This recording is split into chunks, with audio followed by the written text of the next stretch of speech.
Our third element is texture. Texture is a component of two-sided and three-sided designs and distinguished by its perceived visual and physical properties.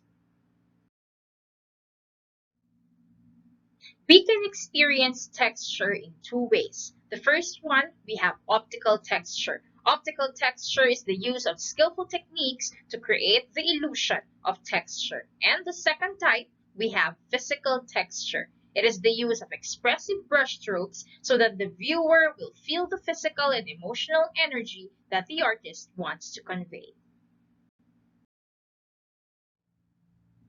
The fourth element is perspective.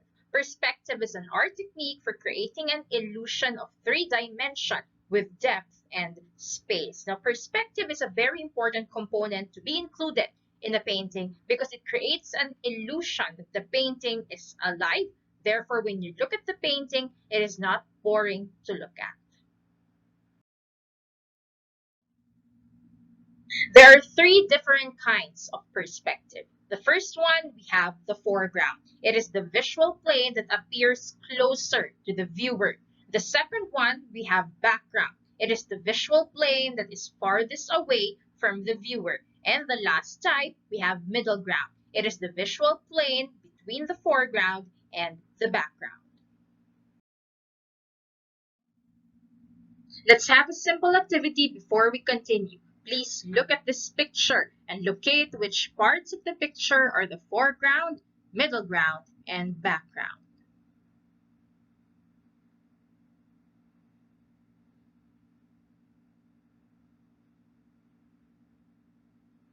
Now, let's start with the foreground.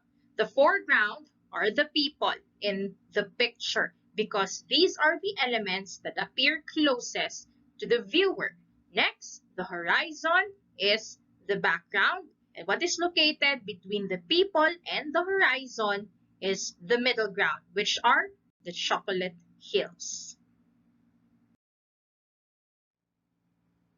The fifth element are shapes. Shapes help to interact and independently evoke agitation, purposeful energy, direction, and etc. And the last element, we have symbols. Symbols are used to express ideas such as death, hope, life, and etc. Let us continue with the different mediums in painting. Now, when it comes to mediums, I will only be concentrating on 4 mediums that are unfamiliar to us. Now, what makes these 4 mediums different from each other is the binder that you mix with the color pigment. So let's start with the first medium. We have encaustic. Encaustic is a medium where color pigments are mixed with beeswax to achieve the color. So if the technique is encaustic, you have color pigment plus beeswax, then you already have your medium for the encaustic technique. An example of an output using the encaustic technique, as you can see on the right side of your screen, is a 6th century encaustic icon from St. Catherine's Monastery in Egypt. Our second medium is fresco.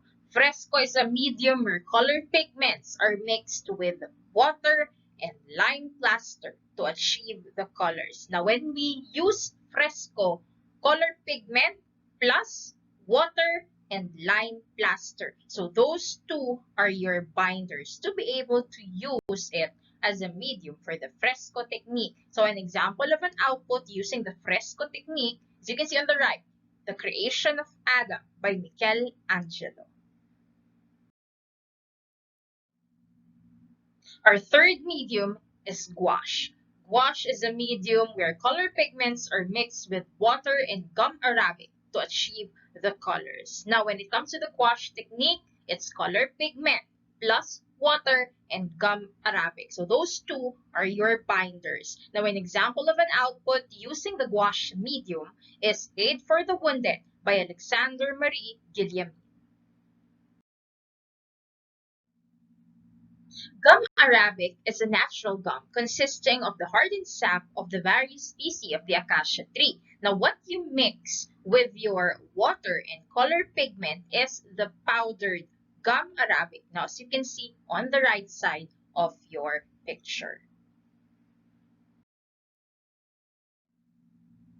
The last medium is tempera.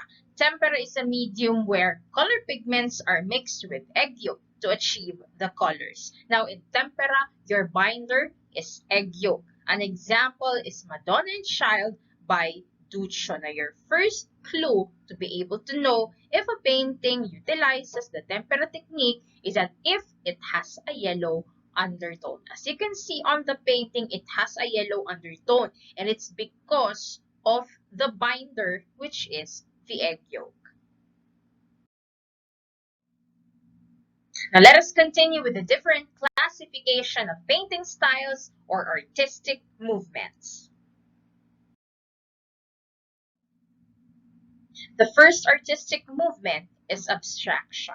In abstraction, the artist attempts to present a higher or deeper meaning by using concrete objects such as colors, lines, and shapes. Now, the beauty behind this artistic movement is that there is no correct or wrong interpretation. Abstraction gives freedom to every viewer to give their own meaning or interpretation behind the painting. Now, where is the focal point or the main theme in this painting? Now, the focal point is this one. You can see an oval intersected by an irregular rectangle. It is perceived like the center surrounded by the vortex of colors and forms. So that is the interpretation of Vasily Kandinsky himself. Now, by means of records and some works examinations, some art historians have interpreted the composition number 7 as a combination of several themes or events from the Bible, such as number 1, the resurrection, the second one, the judgment day, the third, the great flood, and the last one, all of the events within the Garden of Eden. Such combination is expressed as a symbiosis of pure painting. Now, that is their own interpretation of the painting. There can be millions of interpretations, but the only one that can say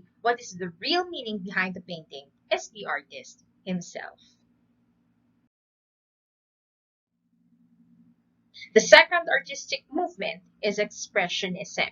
In Expressionism, the artist wants to find the emotional experience of the viewer behind the painting. So when you look at the painting, what is the emotion that you feel? Is it happiness, anger, sadness, and etc.? So instead of finding the meaning or the interpretation behind the painting, if the artist is under the movement of Expressionism, what he or she wants to get from the viewer is not his or her interpretation, but instead what is the expression or the emotion that you feel when you look at my painting. Now, our example for Expressionism is Convergence by Jackson Pollock. Now, Jackson Pollock's style of painting was actually revolutionary during the 1950s because it is a new style.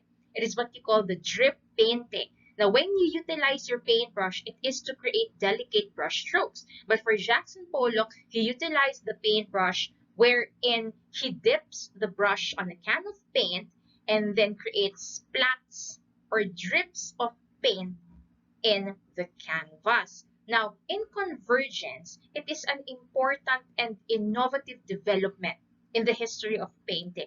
At the time of the painting, the United States took very seriously the threat of communism and the Cold War with Soviet Russia.